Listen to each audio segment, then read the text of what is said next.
जय हिंद दोस्तों। Jitu sir career academy के यूट्यूब प्लेटफॉर्म पे आप सभी का स्वागत है।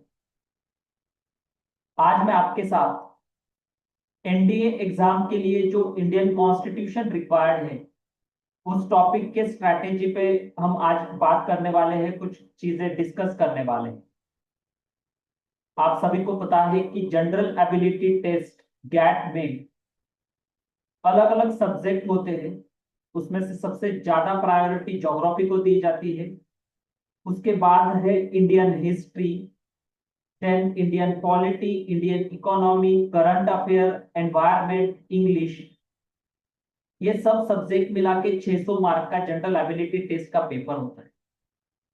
और उसमें से इंडियन कॉन्स्टिट्यूशन भी एक इम्पॉर्टेंट पॉइंट है, या इंडियन पॉलिटी एक इम्पॉर्टेंट टॉपिक है जो गैप में आता है। लेकिन प्रीवियस 10 साल के डेटा का एनालिसिस करने के बाद हमें पता चलता है कि इंडियन पॉलिटी, इंडियन कॉन्स्टिट्यूशन के क्वेश्चंस की जो नंबर की फ्रीक्वेंसी है वो कम ज्यादा होती रहती। और उस नंबर का कम ज्यादा होने की वजह से उस टॉपिक का प्रिपरेशन कैसे करें, कैसे स्ट्रैटेजी रखें, उसके रिगार्डिंग बहुत से एग्जामिनर्स के बीच में बहुत कंफ्यूजन होता है या द्विधा स्थिति है।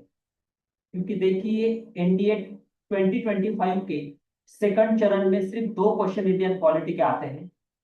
उससे पहले चरण में भी 4 क्वेश्चंस आते हैं।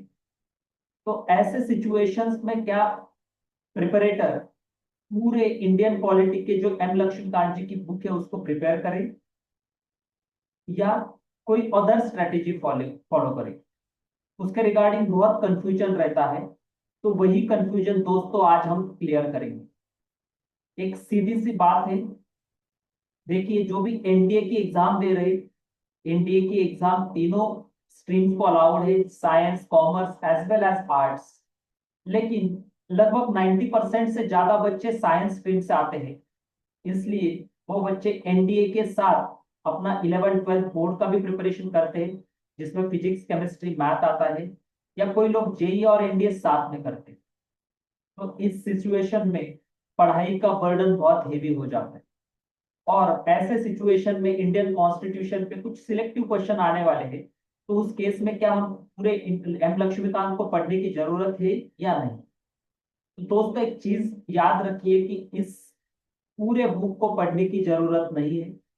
इसके लिए मैं आपको सजेस्ट करूंगा कि जो भी मार्केट में, ऐसा नहीं कि मेरी ही नोट्स यूज करो, आप मार्केट में जो भी कोई कोचिंग इंस्टीट्यूट है जो आपको इंडिया के रिगार्डिंग आपने ज्वाइन की हुई है, तो उस कोचिंग इंस्टीट्यूट के कॉन्स्टिट्यूशन की नोट्स पढ़िए, जो भी शॉर्ट में नोट्स है। क्योंकि आपको फिजिक्स, केमिस्ट्री, मैथ, बायोलॉजी इन सब का प्रिपरेशन करने के बाद ये भी सब गैट का प्रिपरेशन करना है। तो दोनों प्रिपरेशन को बैलेंस रखने के लिए मैं सजेस्ट करूंगा कि इंडियन कॉन्स्टिट्यूशन के जीस्ट को पढ़िए, आप नोट्स को पढ़िए, ना कि ओरिजिनल बुक को पढ़िए।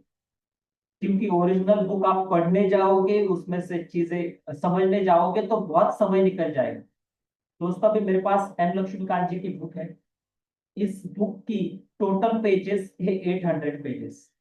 आप कब ये 800 पेजेस पढ़ोगे, उसको समझोगे, रिमेम्बर करोगे, तो ये बहुत डिफिकल्ट टास्क है। तो सजेस्ट करूंगा कि पहले कुछ टॉपिक्स को सिलेक्ट करो। इस लेक्चर होने के बाद मैं डिस्क्रिप्शन लिंक में इंडियन कॉन्स्टिट्यूशन की नोट्स प्रोवाइड करूंगा, वहां से आप डाउनलोड करके उस नोट्स को आप रेफर कीजिए।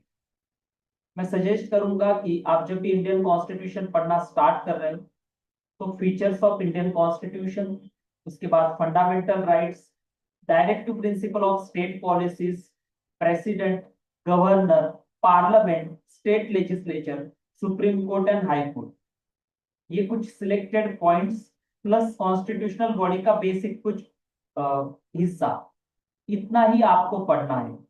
उसमें बहुत सी चीजें हैं, सेंटर स्टेट रिलेशंस है, ऑर्डर ऑफ प्रेसिडेंस है, उसके बाद में लिस्ट है, बहुत सी चीजें हैं। उनको आप थोड़ा अवॉइड कर सकते हैं, क्योंकि कैलकुलेटेड रिस्क यहाँ पे लेनी पड़ेगी दोस्तों, क्योंकि पूरा बुक पढ़ने के लिए हमारे पास इतना समय नहीं है। तो मैं सजेस्ट करूंगा कि आप किसी भी कोचिंग इंस्टीट्यूट की नोट उठा लीजिए और उस नोट्स को रेफर कीजिए। उसके बाद आप जैसे ही उस टॉपिक को पढ़ते हो उस नोट से, तो उसके बाद उस टॉपिक पे आए हुए पीवाईक्यू को सॉल्व करो। उसके लिए भी मार्केट में बहुत से बुक्स पड़े हुए, आप उसमें से कोई भी एक बुक उठा लो और वहां से आप इंडियन पॉलिटी के पीवाईक्यूज को सॉल्व कीजिए। तो इतना ही टास्क आपके लिए सफिशिएंट होगा, पूरे बुक पढ़ने की जरूरत नहीं है, ना कंफ्यूजन होने की जरूरत है। और रही दूसरी बात, जीतू सर्स करियर एकेडमी के एनडीए के लिए जो भी चैनल है, उसमें इंडियन पॉलिटी के पूरे रिवीजन के लिए एक मास्टर वीडियो हमने डाला हुआ है। उस वीडियो को भी आप देख सकते हो, या आपको शॉर्टली उस कोर्स को कंप्लीट करना है तो जीतू सर्स करियर एकेडमी के ऐप पे भी इंडियन पॉलिटी रिगार्डिंग एक शॉर्ट कोर्स हमने प्रोवाइड किया हुआ। तो उस कोर्स को आप वहां से खरीदिए और उसको आप देख सकते हो। या आपको कुछ भी अदर सजेशन चाहिए तो नीचे मैंने डिस्क्रिप्शन लिंक में मेरा व्हाट्सअप नंबर दिया हुआ है, टेलीग्राम का नंबर दिया हुआ है। सो वहां से आप मुझे कांटेक्ट कर सकते हो और आपकी समस्या आप मुझे बता सकते हो। लास्ट में यही बोलूंगा कि इंडियन पॉलिटी के लिए आप सिलेक्टिव स्ट्रैटेजी रखिए, लेकिन उस सब्जेक्ट को स्किप मत कीजिए। उस सिलेक्टेड जो भी टॉपिक्स है, फंडामेंटल राइट्स, डीपीएसपी या parliament, state legislature, president, high court, supreme court, selected in 7 8 10 topic को तो आप प्रिपेयर कीजिए। It is very very very important, क्योंकि आप सब्जेक्ट को स्किप नहीं कर सकते। 2 3 क्वेश्चन आते पूरे हिट होते तो आप 10 15 मार्क्स आगे चले जा सकते। तो इसलिए मैं सजेस्ट करूंगा कि आप रीड करो, लेकिन सिलेक्टिवली रीड करो, कैलकुलेटेड रिस्क लेके रीड। तो ये बेस्ट स्ट्रैटेजी रहेगी। आई होप आपको ये सेशन अच्छा लगा होगा। यहाँ पे मैं ज्यादा इस सेशन को लेंदी करने की कोशिश नहीं करूंगा, इसको मैंने छोटा ही रखा है। आपके कोई भी डाउट है तो आप वन टू वन मुझे कॉल करके पूछ सकते हैं।